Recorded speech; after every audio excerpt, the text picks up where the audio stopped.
Hey guys, it's Alicia with WTI. I always keep my pantry loaded up with canned beans because they are the secret to really quick weeknight meals. So I like these Bush's Great Northern beans. These white beans have a really creamy texture and they're super delicious in things like stews and soups.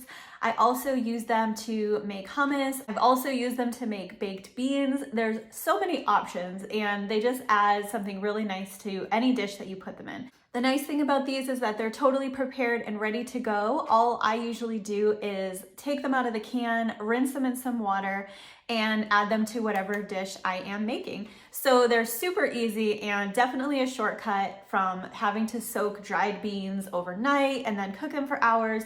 This is a real time saver. So these are not only delicious, but they're a really good source of plant-based protein and they make your life easier. So I definitely love to keep these on hand. And that is my point of view.